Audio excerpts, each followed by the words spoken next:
अस्सलाम वालेकुम नाज़रीन, आप देख रहे हैं प्रोग्राम दो टोक। मैं हूं किरण नाज। हुकूमत बन गई है, कैबिनेट तश्कील पा गई है, लेकिन 5 साल पूरे होंगे या नहीं होंगे ये कोई नहीं बता सकता। खुद नून लीग के रहनुमा भी इस हवाले से तज़ब्ज़ुब का शिकार हैं। मुस्लिम लीग नून पंजाब के सदर कह रहे हैं कि मोहसिन नकवी और मोहम्मद औरंगज़ेब का वज़ीर बनना हुकूमत की सेहत के लिए बेहतर है और हुकूमत की ज़मानत है। मुस्लिम लीग नून की क़यादत ही अब इस बात का जवाब दे सकती है कि उनकी हुकूमत में जो वज़रा लगे जिन्हें वो सेनेटर बनाने जा रहे हैं, क्या वो उन्हें डिसोन करते हैं। ये सारे सवाल अहम हैं, लेकिन इन सबसे अहम सवाल ये है कि क्या हुकूमत भारत के साथ तिजारती ताल्लुकात बहाल करने जा रही है।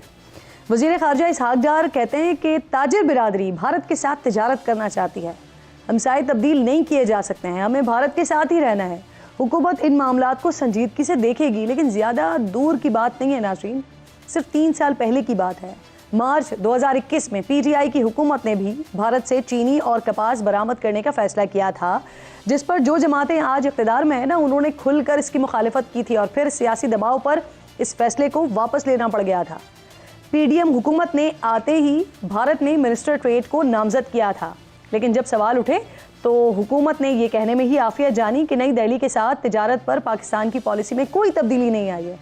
भारतीय वज़ीर ख़ारजा से जब इस हवाले से सवाल हुआ तो उन्होंने भी हठधर्मी का इजहार करते हुए मुज़ाकरात से साफ इनकार कर दिया।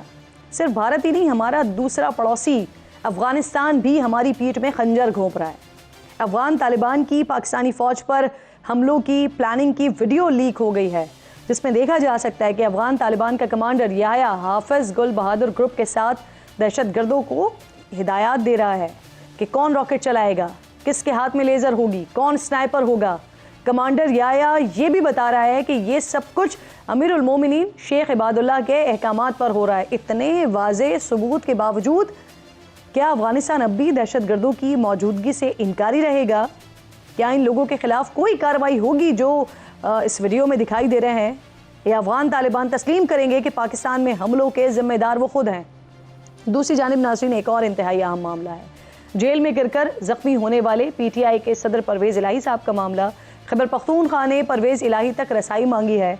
पीटीआई रहनुमा बैरिस्टर सैफ कह रहे हैं कि वो देखना चाहते हैं कि परवेज़ इलाही गिरकर ज़ख्मी हुए हैं या तशद्दुद से ज़ख्मी हुए हैं। अगर तशद्दुद साबित हुआ तो फिर इसका मुकदमा मरियम नवाज़ के खिलाफ दर्ज करवाया जाएगा। इन तमाम अहम मौज़ूआत पर बात करने के लिए प्रोग्राम में मेरे इंतहाई मोअज़्ज़ज़ मेहमान हैं, साबिक़ वज़ीर आज़म हैं शाहिद खाकान अब्बासी साहब मेरे साथ मौजूद हैं। बहुत शुक्रिया। अस्सलाम वालेकुम अब्बासी साहब। सबसे पहले सर, वफाकी काबीना बन गई, हुकूमत तश्कील पा गई, लेकिन इस तमाम सिनेरियो में जो 2 अहम तरीन वजारतें हैं, यानी वजारत ख़जाना और वजारत दाखिला, ये पाकिस्तान मुस्लिम लीग नून के पास नहीं आई है। इसके पीछे क्या वजह नज़र आती है आपको?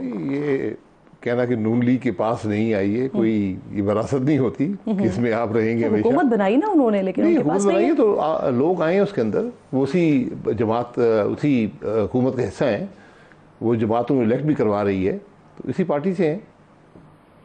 ये ठीक है, वो नए लोग हैं, पुराने नहीं थे इस जमात में। एक बैंकर थे, एक रिटायरिंग गवर्नमेंट में थे। तो मैं ख्याल है कि ये तनकीद कोई ज़्यादा मुनासिब नहीं है, मैं इसको मुनासिब नहीं समझता। अगर आपकी पार्टी के अंदर डेप्थ नहीं है तो आप बाहर से ले आते हैं लोगों को, वो आपकी पार्टी ज्वाइन करते हैं, काम करते हैं आपकी रहनुमाई में।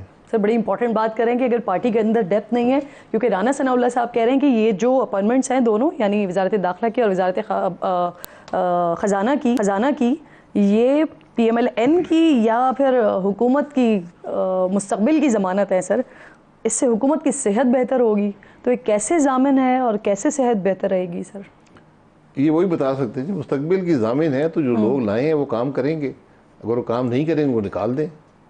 यही होता है ना, वज़ीर आप रखते हैं, वज़ीर काम करते हैं प्राइम मिनिस्टर की प्लेयर पे, यानी वही उनको रखते हैं, वही निकाल सकते हैं किसी वक्त भी। तो इसलिए राना साहब शायद ये उनका कहने का मकसद है कि लॉयल्टी का एलिमेंट इन जॉब्स में होना चाहिए। इस बात में कुछ वजन भी है, लेकिन मैं नहीं समझता हूँ कि आपको इन दोनों अफराद की लॉयल्टी पे कोई शुबा करना। लॉयल्टी मुल्क को होती है, और इन जॉब में तो स्पेशली आपको मुल्क को पहले रखना पड़ता है जमात से।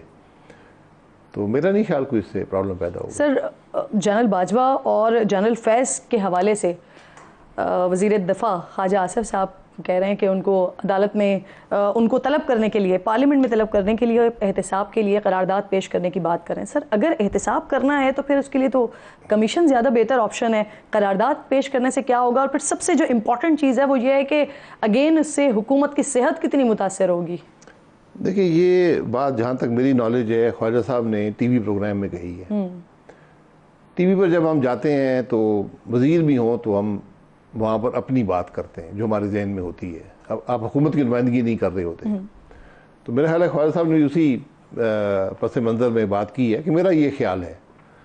अब अगर वो हुकूमत इस बात पर यकीन रखती है, उनसे इत्तफाक करती है क्योंकि एक अहम वज़ीर हैं, तो फिर इसमें मामले में किसी को शिकायत करनी पड़ेगी कि इन दो अफराद ने मुल्क का ये कानून तोड़ा है। फिर उस पर हुकूमत कार्रवाई करेगी, कानूनी कार्रवाई करेगी, चाहे आप पर्चा दर्ज करें, चाहे आप कोई रेफरेंस फाइल करें, उसकी जुरिस्डिक्शन देखनी पड़ेगी, कहाँ पे ये होगा, वो क्या कौन से दफ़े लगेंगे, या फिर आप इंक्वायरी कमीशन मुकर्रर कर सकते हैं। पाकिस्तान में एक एक्ट बना हुआ है कमीशंस का, उसके तहत आप इस इशू को एक कमीशन के सामने ला सकते हैं। आप पार्लियामेंट्री कमेटी भी इस मामले को देख सकती है, लेकिन वो ज़रा पेचीदा मामला होता है और उसमें उसकी जो इफादियत है या उसका जो दायरा इख्तियार है वो भी चैलेंज हो जाता है, और उसमें आप किसी को सज़ा वगैरह देने के इख्तियारात नहीं रखते। मेरा हमेशा ये ख्याल रहा है कि इन चीज़ों में पढ़ने के बजाय बेहतर है कि पहले एक ट्रूथ कमीशन बना दें, हक़ाइक़ इस मुल्क में आवाम के सामने रख दें कि होता क्या रहा है। अगर जनरल बाजवा साहब ने कुछ किया है, उनका ये 6 साल का दौर गुजरा है, ये रीसेंट दौर है जी। 2016 से लेकर 22 तक, तो वो सबके जहन में ताज़ा है। तो लोग अगर बता दें कि जी जनरल बाजवा साहब ने ये काम किए, अच्छे किए हैं, बुरे किए हैं, दूसरे आगे बता दें कि जनरल फैज़ साहब ने ये काम किया है, कोई आगे बताएगा ये उन्होंने अच्छे काम किए हैं। हर आदमी अपने जो जानता है उस मामले के बारे में वो आकर रिकॉर्ड करा देगा, और ये बात पाकिस्तान के अवाम के सामने चली जाएगी कि होता क्या रहा है।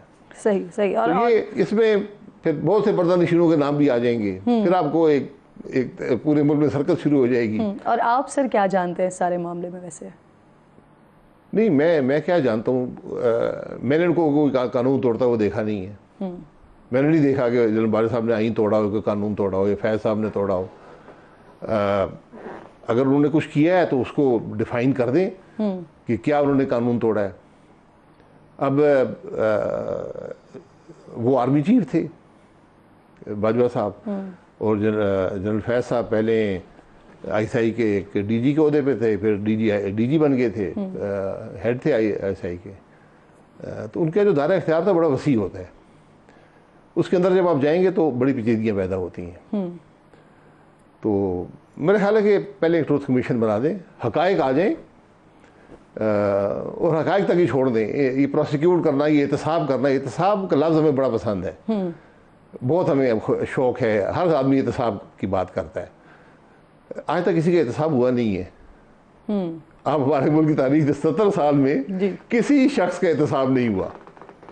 जजों ने गलत फैसले किए, जनरलों ने मुल्क का कानून तोड़ दिया, सियासतदानों ने तबाही फेर दी मुल्क की, हमने मुल्क को दो लख्त कर दिया, उसमें भी एहतसाब नहीं हुआ। अच्छा सर, कुछ टेन्योर्स ऐसा लगता है कि किसी के खिलाफ बहुत शदीद एहतसाब हो रहा है, और फिर उसके कुछ सालों के बाद, जैसे कि नवाज शरीफ साहब की मिसाल ले लें, वो एक एरा ऐसा गुजरा कि जिसमें लगा कि बहुत शदीद एहतसाब हो रहा है, लेकिन फिर उसके बाद उन्हीं की फैमिली में से लोग प्राइम मिनिस्टर भी हैं, CM-शिप भी उनके पास है। तो ये वजह क्या है कि 70 सालों में जो आप बात करें कि एहतसाब हुआ नहीं है, कभी क्यों नहीं हो पाया? अब नीयत ही नहीं होती ना, हम बातें करते हैं, सिर्फ बात की हद तक रखते हैं, क्योंकि एहतसाब की बात करना बड़ा आसान है, एहतसाब करना बड़ा मुश्किल काम है। कानून के तकाजे आपने पूरे करने होते हैं, कानून के तकाजे हैं। आप करप्ट, हर आदमी को हम करप्ट कहते हैं, हर आदमी पे चार्ज है, ये करप्शन कर गया, भाई फिर पकड़े उसको, उसमें चार्ज करें कि तुमने ये करप्शन की है।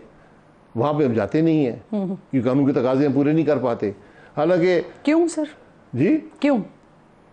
कानून के तकाजे हैं ना। मैं आपको कहूँ जी आप 500 अरब की करप्शन कर गए, तो अब तकाजे पूरे करें उसके, कहाँ पे मैंने करप्शन की है।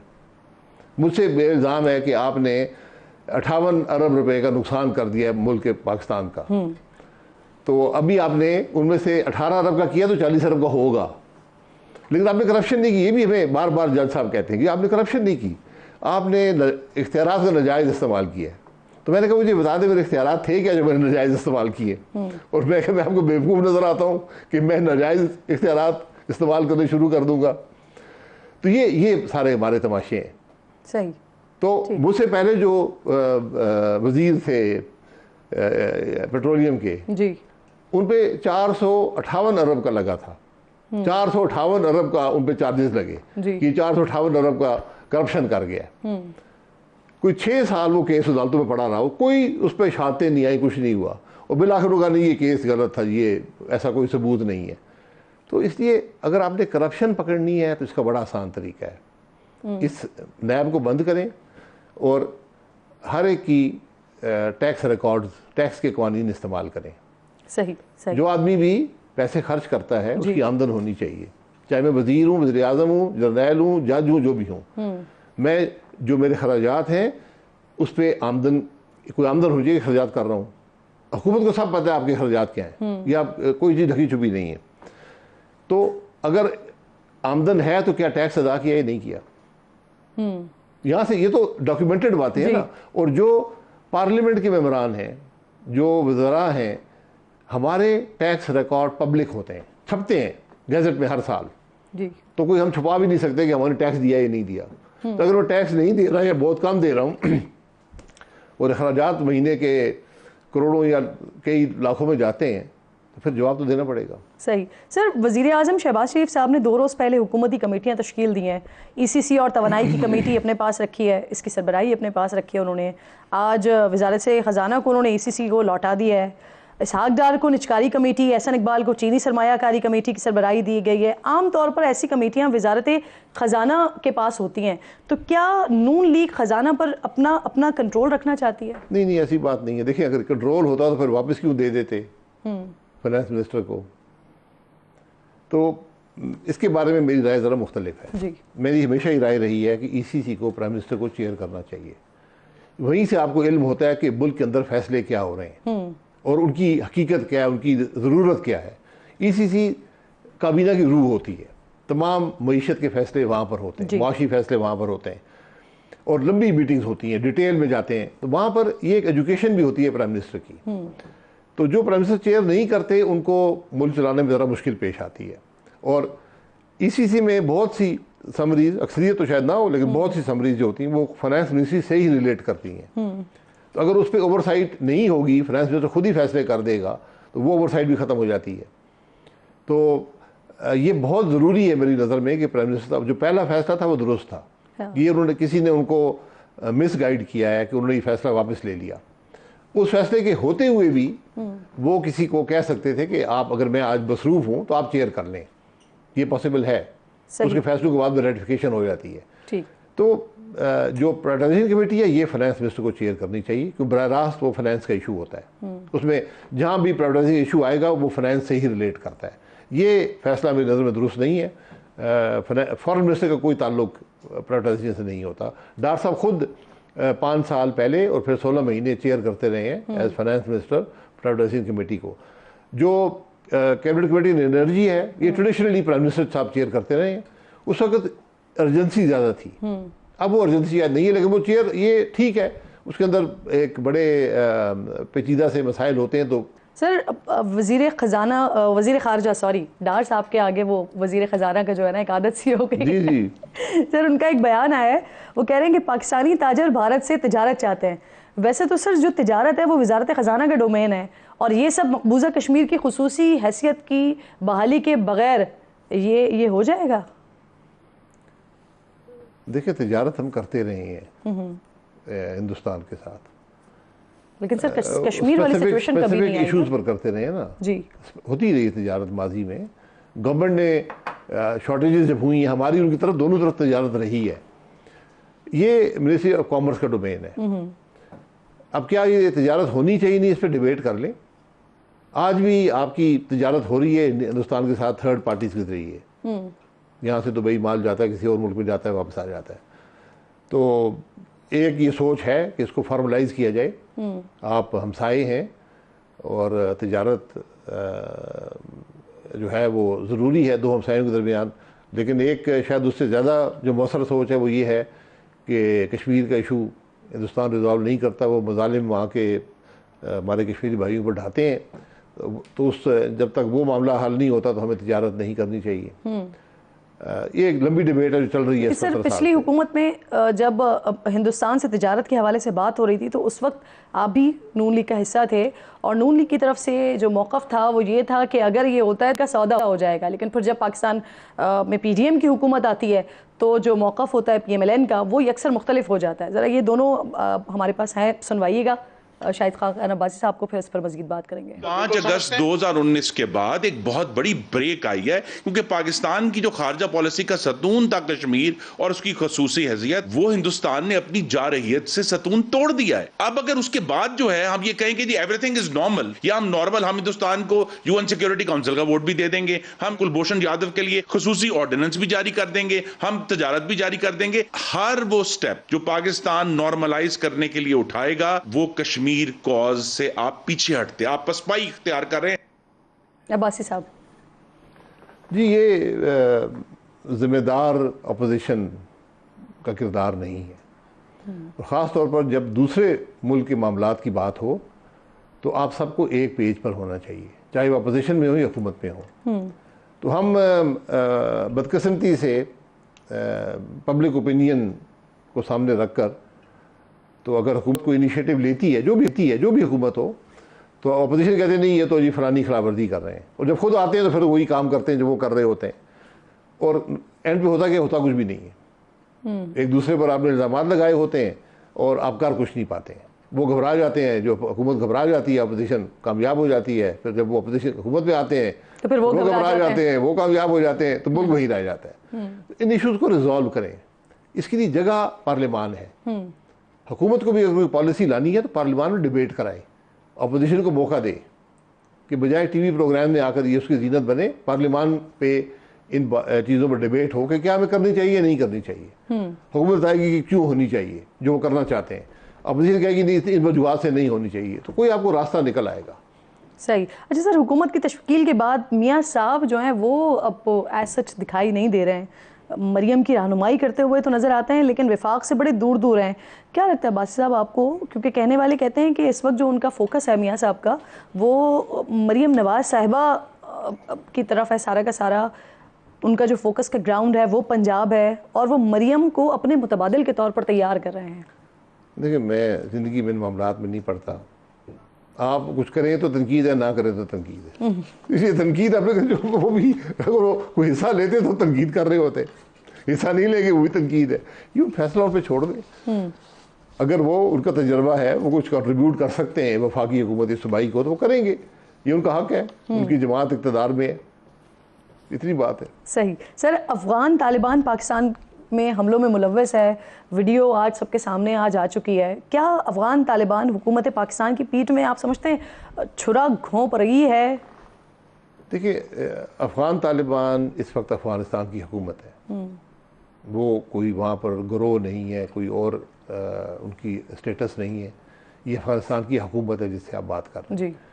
तो आपके पास ये हक है कि जो बैन अवी कानून है उनके तहत आप उनसे बातचीत करें कि हमें ये चीज़ काबिल कबूल नहीं है कि आप हमारे मुल्क पे हमलावर हों।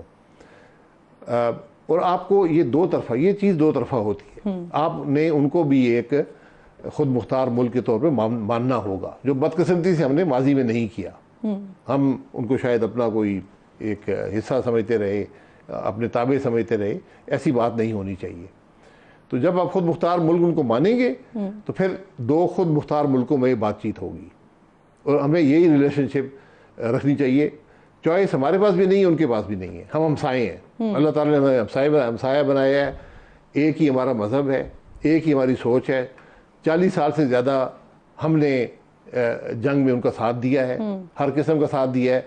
हमारे हज़ारों की तादाद में शहदा जो हैं वो मगरबी बॉर्डर पे हैं इस जंग में, जो जिसमें पहले रूस था, फिर अमेरिका आया, इस सारे मामले में। तो ज़रा हमें इन ताल्लुकात को बढ़ाने की ज़रूरत है। अफ़गानिस्तान एक मुल्क है जिससे हमारे जंग के बावजूद ट्रेड रिलेशनशिप भी बहुत ज़्यादा रही है और आना जाना भी, ताल्लुक भी बहुत ज़्यादा है।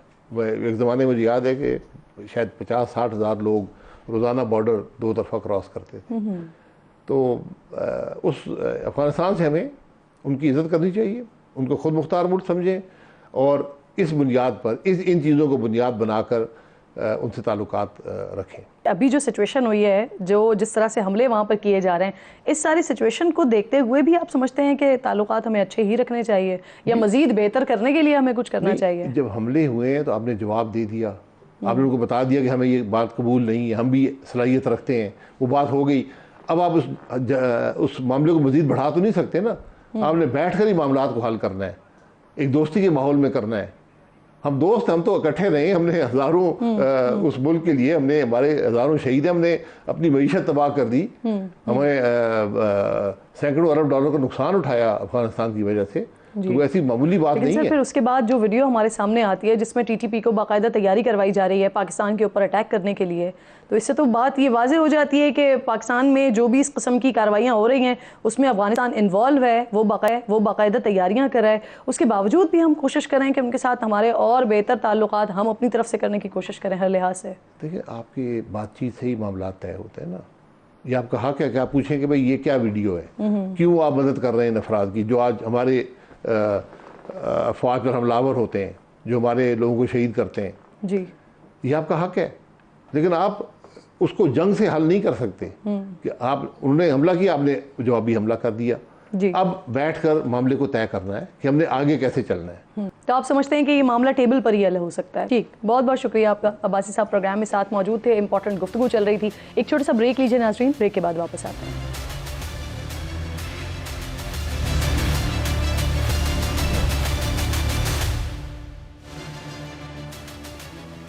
प्रोग्राम में एक बार फिर आपको खुशामदीद कहती हूँ। एक और मेरे इंतहाई मोअज़्ज़ज़ मेहमान शेर अफजल मरवत साहब, पाकिस्तान तहरीक इंसाफ के रहनुमा, मुझे ज्वाइन कर चुके हैं प्रोग्राम में। बहुत शुक्रिया। अस्सलाम वालेकुम शेर साहब। वालेकुम अस्सलाम, thank you so much ma'am. बहुत शुक्रिया शेर साहब। सबसे पहले तो ये फरमाइए, तहरीक इंसाफ सर अपनी लड़ाई लड़ते लड़ते खुद आपसी लड़ाई का शिकार हो गई है। अब वाज़े तौर पर ऐसा लगता है कि तहरीक इंसाफ में वकला और सियासी रहनुमाओं के दो अलग अलग ग्रुप्स बन चुके हैं जो आपस में ही एक दूसरे के खिलाफ नबरद आज़मा हैं। ऐसा क्यों है? शायद मैं आपकी इस राय से इख्तिलाफ रखता हूँ। अभी तक तो कोई ऐसा स्टेटमेंट नहीं आया है जो वकला की जानिब से हो सियासी क़ियादत के खिलाफ, या सियासी क़ियादत ने वकला के खिलाफ दिया हो। वैसे ही गुमान किया जा रहा है कि कोई रसाकशी है, लेकिन इसकी कोई शहादत मौजूद नहीं है। अच्छा, आपने कहा कि पंजाब के एमपीएस, आपके एमपीएस टूटने की एक वजह पंजाब में तंजीमी बहरान है, और आपने पंजाब में फॉरवर्ड ब्लॉक की बात भी की है। तो क्या वजह है? क्या खान साहब की अदम मौजूदगी में तहरीक इंसाफ इकट्ठी चल नहीं पा रही है? अफजल साहब।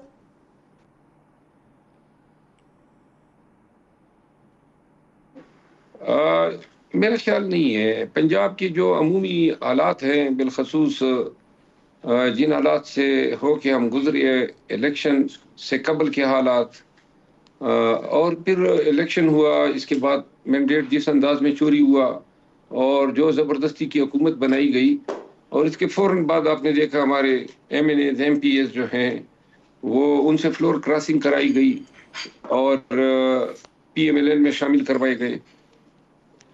इसके बाद जब स्पीकर के इलेक्शन हुए हैं तो इन्होंने हमारे MPs को की हमदर्दियाँ या सिंपैथीज खरीदने के लिए उनसे रजू किया। इस पे हमारे अपोजिशन लीडर पंजाब की, उनका बयान आया कि 20 से ज़्यादा MPs जो हैं वो शायद तोड़े जा चुके हैं।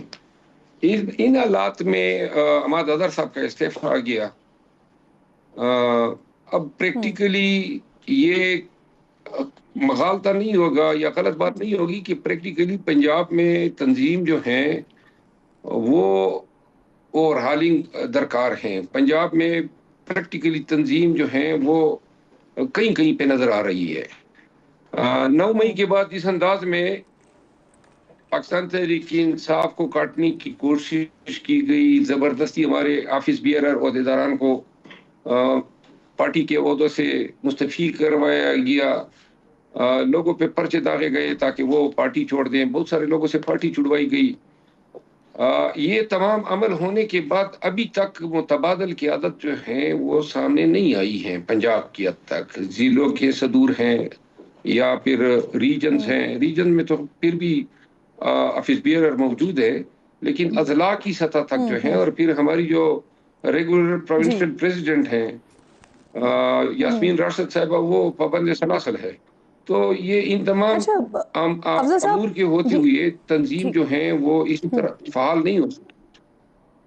सही। अच्छा अफजल साहब, कुछ इस तरह की खबरें भी आई हैं कि पंजाब असेंबली के जी स्पीकर बोले। मलिक अहमद खान साहब ने आपके जो अपोजिशन लीडर हैं मलिक अहमद साहब, अनदर मलिक अहमद, उनको ये ऑफर किया है कि आप 2 नशिस्तें ले लें सेनेट की और बाकी जो आपके उम्मीदवार हैं उनको बिठा लें। आपकी तरफ से ये इस पर मौक़िफ़ आया कि ये ऑफर इतनी बुरी भी नहीं है, तो ये सिर्फ आपकी ज़ाती राय है या खान साहब भी मुत्तफ़िक़ हैं इससे? नहीं, ये तो टीवी शो में मुझसे सवाल किया गया। देखें, एक सेनेटर मुंतखब कराने के लिए 45 वोट दरकार है।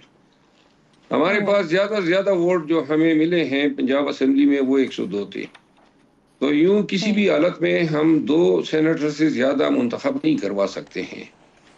ऊपर से जब अपोजिशन लीडर का ये बयान आया कि 20 से ज़्यादा एमपीएस तोड़े जा चुके हैं, तो मैंने फिर अपने तईन, ये मेरी ज़ाती राय थी, मैंने कहा कि अगर, चूँकि हम अभी तक हमारे 2 ही उम्मीदवार प्रिंसिपल कैंडिडेट्स थे, जुल्फ़ी बुखारी साहब और हामिद खान साहब, और जुल्फ़ी जी। बुखारी साहब के कागज़ात नामज़दगी मुस्तरद हो चुके हैं, तो मुतबादिल उम्मीदवार जो हैं वो पार्टी अ, कल तक इंशाल्लाह अनाउंस कर देगी।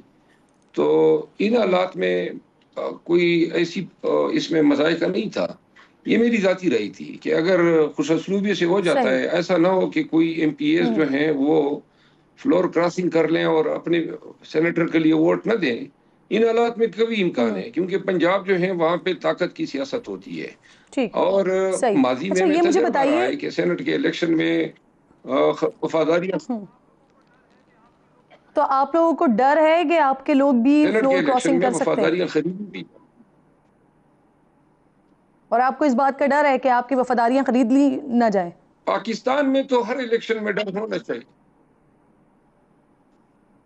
नहीं, हमारी तो नहीं, किसी भी पार्टी की हमेशा माज़ी में, हमारी माज़ी इससे लबरेज़ है। हर असेंबली की, अभी कश्मीर की मिसाल आपके सामने है। जब पीटीआई की हुकूमत थी तो पीटीआई का वज़ीर आज़म था, और जो ही पीटीआई की हुकूमत गई तो फिर इक़्तिदार भी किया, अभी शायद पीपल पार्टी पर तोल रही है। गिलगित बल्तिस्तान की मिसाल आपके सामने है। माज़ी में केपी में और पंजाब में जो सेनेट के इलेक्शन हुए, और अभी आप देखें कुछ अफराद जो हैं वो आज़ाद खड़े हैं। पैसे वाले लोग भी जो हैं केपी में खड़े हैं, और पंजाब में भी हैं, और सिंध में भी हैं, और बलूचिस्तान में बिलखसूस। इन लोगों ने भी अपने पैसे के बलबूते पर सेनेट तक पहुंचना है। तो इन सही। तमाम हालात अच्छा, से होती हुई है, और फिर ऐसे ओहदेदार जैसे ठीक, उम्मीदवार आपका जैसे मौक़िफ़ आ मोहसिन गया इस नकवी बात हैं, पर। या मुझे ये बताइए फैसल अफ़ज़ल वावड़ा हैं, साहब, इस या वक़्त। काकड़ साहब हैं। जी। सर, इस वक्त पाकिस्तान तहरीक इंसाफ का असल तर्जुमान कौन है? पिछले दिनों वज़ीर आला केपी के अली अमीन गंडापुर साहब से मुलाकात हुई खान साहब की। उसके बाद जब वो आ गए मुलाकात करके, तो फिर ये बात भी सामने आई कि फैसला हुआ है अब कि जो सियासी फैसले हैं वो सियासी क़यादत करेगी। ये बात दुरुस्त है?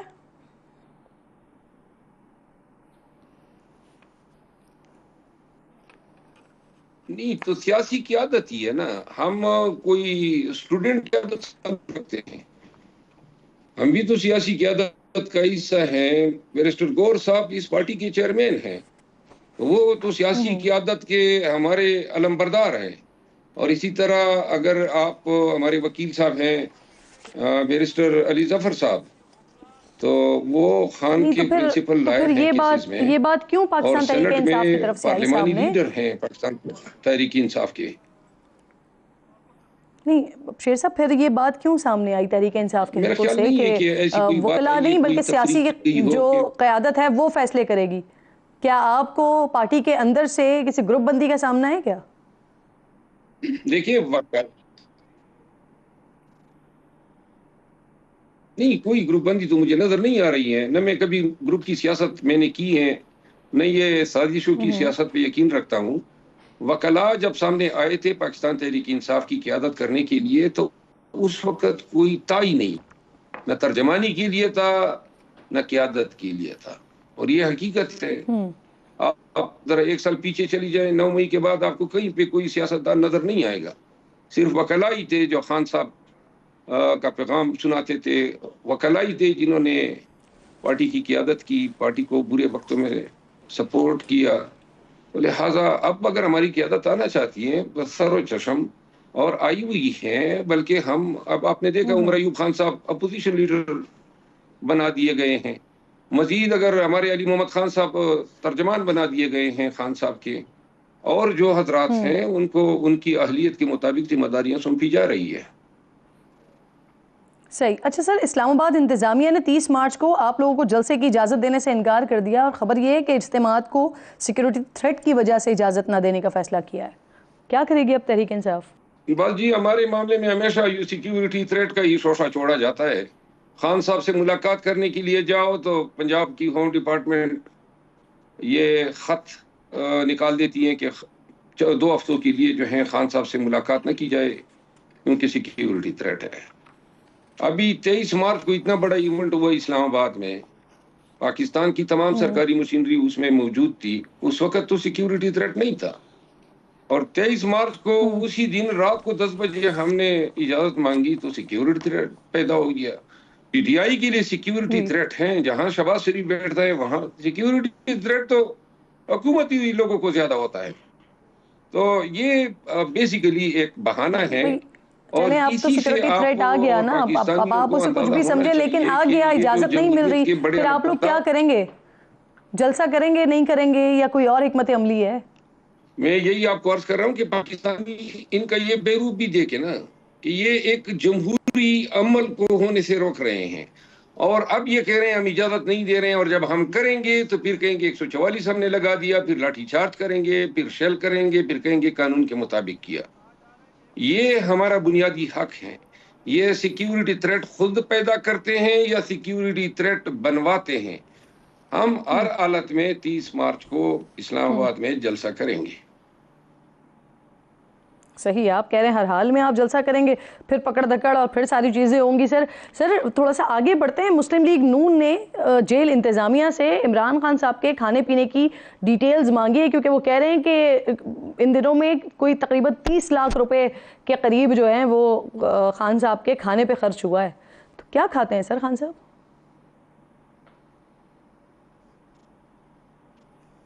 खान साहब तो इंसानों वाली गज़ा खाते हैं। पब्लिश होना चाहिए। 30 लाख कोई सिरी पाए का शौकीन, ये हमें कोई इतराज नहीं है, लेकिन 30 लाख बिल उसका आते होगा जो कबूतरों का गोश्त खाता हो, या सिरी पाए का शौकीन हो, या जो 46 लाख की लस्सी पीता हो। हमारे खान साहब तो स्पोर्ट्समैन रहे हैं, अपनी सेहत के हवाले से बड़े स्पेसिफिक रहते हैं। ये शोशा जिसने भी छोड़ा है ये गलत बयानी है, झूठ बोला है। 80,000 रुपए से ज्यादा पैसे सरकारी फंड में जमा ही नहीं हो सकते हैं जो जेल का फंड है जाती गजा के लिए, और ये कोई हुकूमत के पैसे से तो खान नहीं खा रहा है, अपने पैसे अदा कर रहा है जो वो जेल में खाना खा रहा है। ठीक, तो ये पब्लिश होने चाहिए, और 80,000 रुपए आप लोग जमा करवा रहे हैं।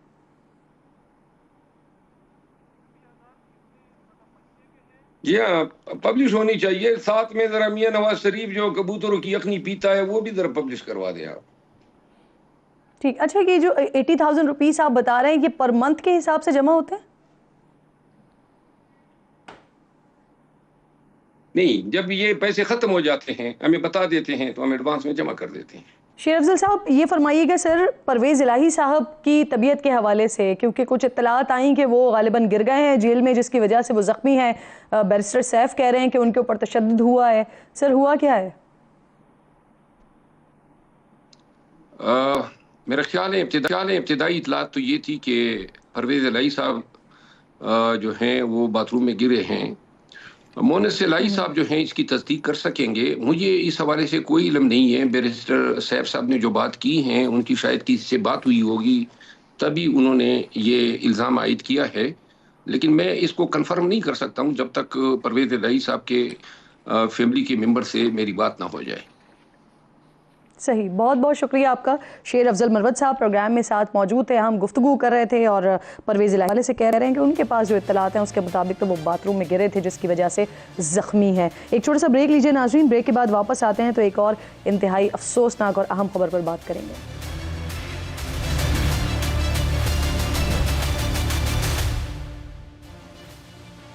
प्रोग्राम में एक बार फिर आपको खुशामदीद कहती हूँ। इंतहाई अफसोसनाक वाक़े की तरफ लेकर जाना चाहती हूँ, आपको बात करना चाहती हूँ। इस पर रवा साल पतंगबाजी से 2 बच्चों समेत 4 अफराद जाँ बहक हुए हैं। 1 मार्च को 12 साला बच्चा पतंग पकड़ते हुए रिक्शे से टकराकर जाँ बहक हुआ है। 10 मार्च को 7 साला बच्चा पतंग पकड़ते हुए छत से गिरकर जाँ बहक हुआ है। 22 मार्च को नौजवान आसिफ पतंग की डोर गले पर फिरने से जाँ बहक हुआ है।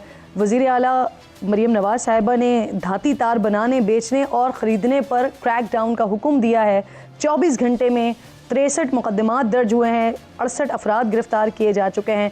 लेकिन उसके बावजूद भी एक और इंतहाई अफसोसनाक वाक़या जो है वो नज़र के सामने से गुजरा है, जिसकी फुटेजेस इस वक्त सोशल मीडिया पर मौजूद हैं। इस पर बात करने के लिए मोहम्मद अली ज़िया साहब, कैप्टन रिटायर्ड CPO फैसलाबाद, मेरे साथ वहीं पर ये अफसोसनाक वाक़या पेश आया है। बहुत शुक्रिया आपका सर। सबसे पहले तो मुझे इस वाक़े के बारे में बताइए। ग़ालिबन ये शख्स इफ्तार लेकर घर की तरफ जा रहा था और जिस वक्त सारा वाक़या रूनुमा हुआ है।